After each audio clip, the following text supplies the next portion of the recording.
দূরে এক গ্রামে বাস করত এক ছেলে এবং তার মা। ছেলেটার নাম ছিল জাহিদ। বয়স হবে ৮ কি ৯ বছর। এ বয়সে সে তার লেখাপড়ার পাশাপাশি সে তার মা এবং সংসারে ভার নিতে চায়। তার মা ঘরের কাজের পাশাপাশি তাদের ছোট্ট একটি ক্ষেত থেকে সবজি তুলে বাজারে বিক্রি করে কিছু টাকা আয় করে সংসার চালায়। আর তার মাকে সাহায্য করার জন্য জাহিদ রোজ রাতে মাছ ধরে ভোরে তা বাজারে বিক্রি করে। যা টাকা পায় সে তার মার কাছে দেয়। এতে করে খুব ভালোভাবেই তাদের সংসার চলে যায়। রোজকার মতো আজও জাহিদ যাবে মাছ ধরতে, কিন্তু আজ হলো অমাবস্যা। জাহিদ যাবার সময় তার মা বলে, বাবা, যাচ্ছিস যা, কিন্তু মধ্যরাতের আগে ফিরে আসিস। আজ কিন্তু অমাবস্যা। আর হ্যাঁ, যা সবসময় বলি আজও বলছি, ছোট নদীতে মাছ পেলে পাবি, নয়তো বড় নদীতে আর তার আশেপাশে খেতে যাওয়ার দরকার নেই। জায়গাটা ভালো না, কথাটা মনে রাখিস। জাহিদ বলে, আচ্ছা মা, তুমি চিন্তা করো না, আমি জলদি ফিরে আসবো, তারপর একসাথে খাবো, কেমন? জাহিদ বের হতে সামনে দেখে তার এক প্রতিবেশী চাচা নাম কমর আলী। কমর আলী চাচাকে জাহিদ অনেক ভালোবাসে, কারণ চাচা ছোট থেকে জাহিদকে অনেক আদর যত্ন করে। চাচা জাহিদকে দেখে বলল, জাহিদ, কোথায় যাচ্ছিস? চাচা, ছোট নদীতে মাছ ধরতে যাই। যা, কিন্তু জলদি বাড়ি ফিরিস, আর বড় নদীতে যাসনি যেন। এই বলে জাহিদ মাছ ধরার জন্য বের হয়ে যায়। তখন বাজে সন্ধ্যা ৬টা ৩০। সে ছোট নদীতে যায় মাছের সন্ধানে, কিন্তু প্রায় ২ ঘন্টা খোঁজার পর ও কোনো মাছ না পেয়ে জাহিদ হতাশ হয়ে যায়। ভাবছে আজকে ফিরে যাবে, কিন্তু হঠাৎ ওর মাথায় আসে বড় নদীতে গেলে মাছ পাওয়া যাবে। প্রথমে একটু সংকোচ করলেও পরে ভাবে যে মাছ নিয়ে না গেলে কাল তার মার অনেক কষ্ট হবে। তাই সে মাছ ধরতে চলে যায় বড় নদীতে। সেখানে গিয়ে সে ভাবতে থাকে, এত রাতে নদীতে সরাসরি নামাটা ঠিক হবে না। তাই সে নদীর ধারে ধান ক্ষেতের আইলের পাশ দিয়ে মাছ খুঁজতে থাকে, এবং সে তার টানা জাল দিয়ে কয়েকটা মাছও ধরে। কিন্তু মাছগুলো ছোট হওয়াতে তার মন ভরে না। তার একটি বড় মাছ ধরার ইচ্ছে হয়, তাই সে খুঁজতে থাকে। এক পর্যায়ে সে দেখে কয়েকটা গজার মাছ এক ঝাঁক হয়ে আইলের পাশে খাবার খাচ্ছে। তখন সে ভাবে এগুলো সে ধরবে, তাই সে আইলের আশেপাশে মাটি দিয়ে ওই জায়গাটুকু বন্ধ করে দেয়, যেন মাছগুলো পালাতে না পারে। তারপর সে তার জাল দিয়ে টান দিতেই অনেকগুলো মাছ উঠে আসে, কিন্তু বড় মাছটি ওঠে না। সে ছোট মাছটিকে তার কোমরে বাঁধা টুকরিতে রেখে দেয়। যেই সে বড় মাছটিকে ধরতে আবার জাল ফেলে, তখনই দেখে মাছটি উধাও হয়ে গেছে। সে একটু আশ্চর্য হয়, বাঁধের ভেতর থেকে মাছ কোথায় গেল। এরপর সে আবারও ওই বড় মাছটি খুঁজতে থাকে। হঠাৎ পুকুরের ডাকে তার খেয়াল হয় তার মা তাকে বলেছিল বেশি রাত না করতে। সে বিষয়টা ভুলেই গিয়েছিল। তাই সে আর মাছ না ধরে ওইগুলো নিয়ে উঠে পড়ে, বাড়ির উদ্দেশ্যে রওনা দেয়। সে আজ করতে পারে যে অনেক রাত হয়ে গেছে, ১২টার বেশিই হবে। অন্যদিকে এত রাত হয়ে গেল, জাহিদ ফিরল না। এই ভেবে জাহিদের মার প্রাণ যায় অবস্থা। আর কোনো উপায় না পেয়ে সে দৌড়ে চলে যায় কোমর আলীর চাচার কাছে। গিয়ে বলে, ভাই, ও ভাই, ঘুমিয়ে গেছেন নাকি? একটু বাইরে আসবেন। কি হয়েছে বোন? সব ঠিক আছে তো? ভাই, জাহিদ এখনো ফেরে নাই। আমার মনে হয় ও মাছ ধরতে আজকে বড় নদীতে গেছে। আচ্ছা বোন, তুমি চিন্তা করো না, আমি একটু আগায় আগিয়ে দেখি কই গেছে। এই বলে কোমর আলী চাচা হাতে টর্চ নিয়ে বেরিয়ে পড়ে। এদিকে জাহিদ বাড়ি ফিরছে। যেই সে বড় নদী পার হয়ে গ্রামের সীমানায় আসে, সে শুনতে পায় পিছন থেকে কেউ বলছে, মাছগুলো রেখে যা, মাছগুলো রেখে যা।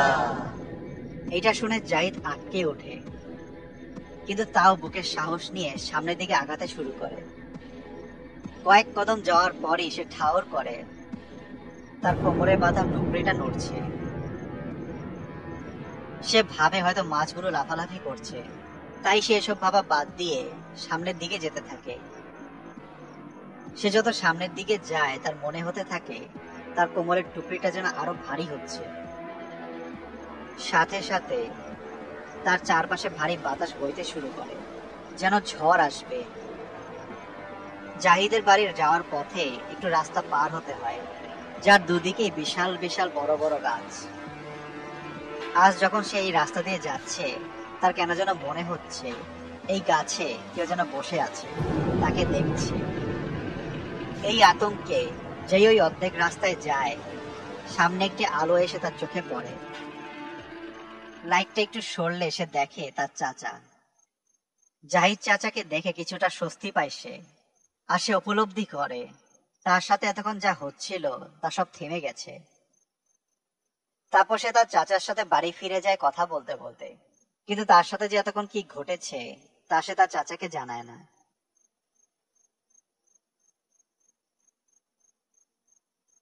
এরপর জাহিদ বাড়ি গিয়ে দেখে তার বাড়ির আশেপাশে অনেক মানুষ এসেছে। তারপর সে তার মার কাছে গেলে তার মা তাকে জড়িয়ে ধরে বলে, তুই বড় নদীতে কেন গিয়েছিলি বাবা? তোকে না নিষেধ করলাম? সবাই জাহিদকে বলে, এত রাতে ওখানে যাওয়াটা ঠিক হয় নাই তোমার, তুমি কি ঠিক আছো? জাহিদ বলে, হ্যাঁ আমি ঠিক আছি, আর আমি ছোট নদীতে মাছ পাইনি, তাই বড় নদীতে গিয়েছিলাম। এই বলে জাহিদ যেই তার মাছ দেখানোর জন্য কোমরে বাঁধা টুকরিতে হাত ঢোকায়, অমনি এক ঝাঁক জোক তার হাত কামড়ে ধরে।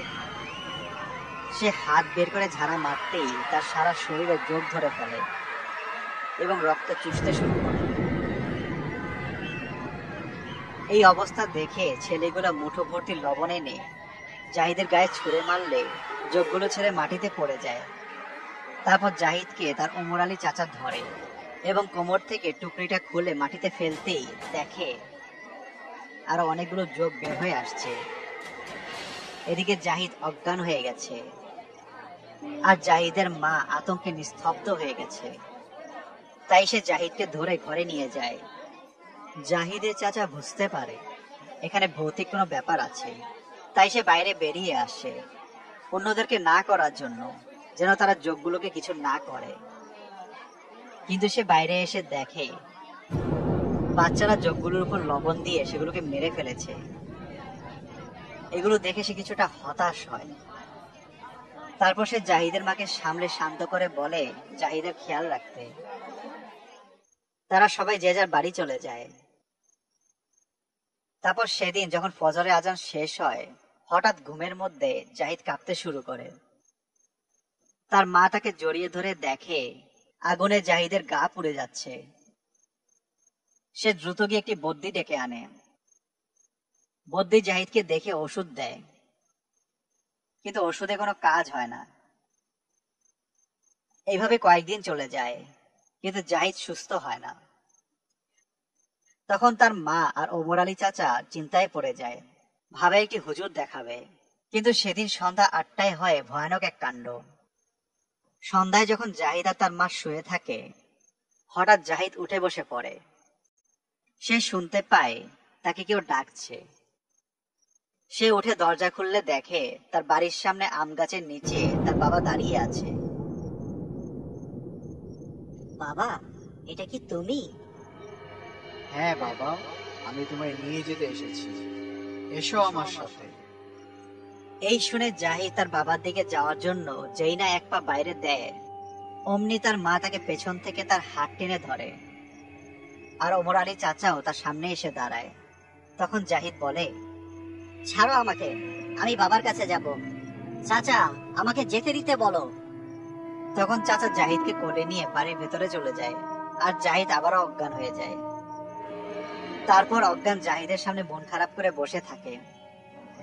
তখন অনেক রাত হয়েছে।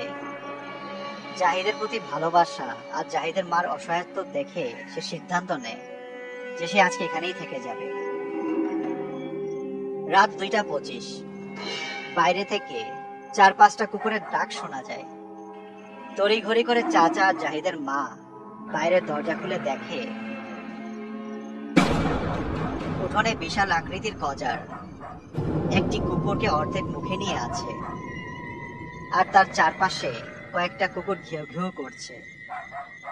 এটা দেখে জাহিদের মা কান্নায় ভেঙে পড়ে, আর তার চাচা আশ্চর্য হয়ে যায়, কিছুটা আতঙ্কিত হয়। অন্যদিকে ঘরের ভেতর থেকে আর্তনাদ শোনা যায়। গিয়ে দেখে খাটের উপরে জাহিদ ছটফট করছে, বলছে, জ্বলে গেল, মা বাঁচাও, বাঁচাও, পুড়ে গেল, মা আমাকে মেরে ফেললো। এইসব দেখে জাহিদের মা নিজেকে সামলাতে পারে না, কিন্তু কি করবে। তখন চাচা জাহিদের মাকে বলে, বোন, তুমি জাহিদের সাথে থাকো, আমি এখনই একজন হুজুরকে ডেকে আনছি। বেশি দেরি করলে হয়তো ওকে বাঁচানো যাবে না। এই বলে চাচা বেরিয়ে পড়ে হুজুরকে আনার জন্য। এদিকে জাহিদের যন্ত্রণা আরো বাড়ছে। প্রায় 1 ঘন্টা পর চাচা একজন হুজুরকে নিয়ে এলো। হুজুর ঘরে ঢুকে জাহিদকে দেখে 1 গ্লাস পানি পরে তার মাকে বলল জাহিদকে পানিটুকু খাইয়ে দিতে। পানিটুকু খাওয়ার সাথে সাথে জাহিদ শান্ত হয়ে যায়। তারপর হুজুর বলে, সমস্যাটা অনেক গুরুতর মনে হচ্ছে। ব্যাপারটা পুরোপুরি জানতে হবে। এটা কিভাবে সমাধান করা যায় তা আমার জানতে হবে। আমার একটি ঘরের দরকার হবে, যেখানে বসে আমি ধ্যান করতে পারবো। তারপর তাকে একটি ঘর দেওয়া হলো।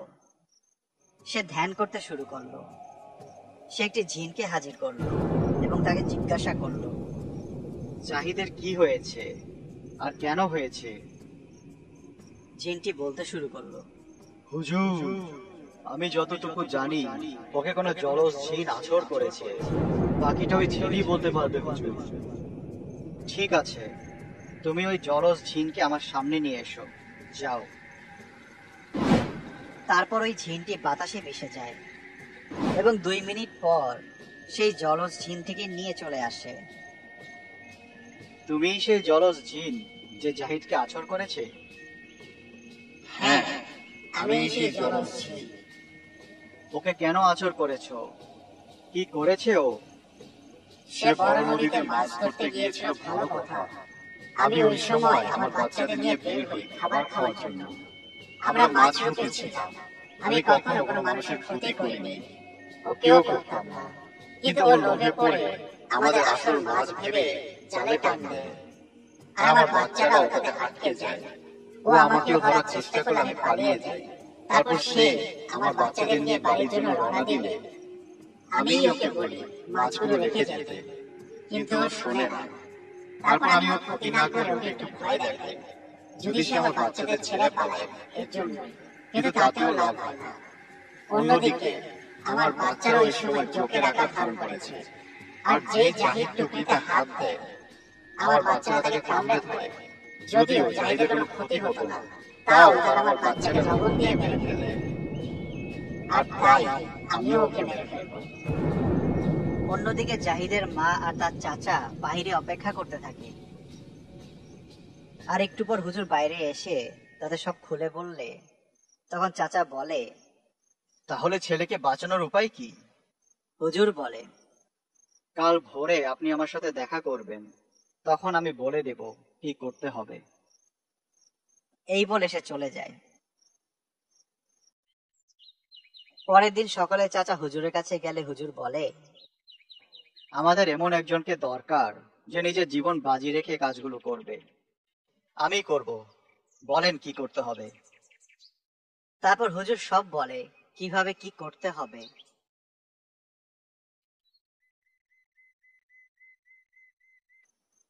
সেদিন রাত 12টার পর চাচা একটি ছাগল নিয়ে সেই বড় নদীর দিকে যাচ্ছিল। পথের মধ্যে চাচা ওই ছাগলের চোখ কালো কাপড় দিয়ে বেঁধে দেয়। তারপর হেঁটে হেঁটে নিয়ে যায় সে বড় নদীর সামনে। নদীর তীরে দাঁড়িয়ে সে ভাবতে থাকে সকালে হুজুর তাকে যা বলেছিল। দেখুন, আপনি একটি তরতাজা ছাগলের ব্যবস্থা করেন, তারপর ওই ছাগলটিকে নিয়ে যাবেন ওই বড় নদীতে। কিন্তু হ্যাঁ, সেটি নিয়ে যাওয়ার সময় তার চোখ কালো কাপড় দিয়ে বেঁধে নিয়ে যাবেন, কারণ তা না হলে ওকে নিয়ে যাওয়া অসম্ভব হবে, প্রাণও যেতে পারে। তারপর আপনি ওই ছাগলটাকে নদীর মাঝখানে নিয়ে গিয়ে ফেলে দিবেন, আর আপনি ফিরে এসে দাঁড়িয়ে থাকবেন নদীর পাড়ে। তারপর হুজুর যেমন বলেছিল, চাচা ওই কথা মতো নৌকায় করে ছাগলটা নদীর মাঝখানে নিয়ে ফেলে দেয় এবং সে তীরে এসে উল্টো দিকে ফিরে ধোয়া পড়তে থাকে। পেছন থেকে পানির খলখল আওয়াজ শুনতে পাওয়া যায়। তারপর একটা অট্ট হাসি শোনা যায়। সে বুঝতে পারে ছাগলটি নদীর তলদেশে হারিয়ে গেছে। এরপর কিছু একটা এসে তার পায়ের সামনে পড়ে। সে দেখে ছাগলের হৃৎপিণ্ডটি তার পায়ের সামনে, কিন্তু হৃৎপিণ্ডটি এখনো কাঁপছে। হুজুর বলেছিল এমন কিছু তাকে দিবে যা তাকে নিয়ে যেতে হবে এবং জাহিদের সামনে রাখতে হবে। তাই সে ওই হৃৎপিণ্ডটা নিয়ে জাহিদের বাড়িতে চলে যায়। জাহিদ তার মার সাথে উঠানে বসেছিল। চাচাকে দেখেই সে যেন একটু অন্যরকম করতে শুরু করলো। তারপর চাচা জাহিদের সামনে হৃৎপিণ্ডটি ধরতেই জাহিদ অন্যরকম হয়ে যায়। জাহিদের চোখ দুটো রক্ত লাল হয়ে যায়, দাঁত দুটো সুচালো হয়ে যায়। এরপর জাহিদ অনেক দিনের ক্ষুধার্ত জন্তুর মতো সেই হৃৎপিণ্ডটি নিয়ে খাবলে খেতে থাকে। খাওয়া শেষে জাহিদ তার রক্তমাখা মুখে পৈশাচিক হাসি দিয়ে উঠানে মাটিতে শুয়ে পড়ে। তারপর তার শরীর থেকে কালো ধোঁয়া বের হয়ে বাতাসে মিশে যায়। এরপর চারপাশ নিস্তব্ধ হয়ে যায়। তখন হুজুর সেখানে এসে বলে, আর কোনো সমস্যা নেই, জাহিদ এখন জিনের আছর মুক্ত।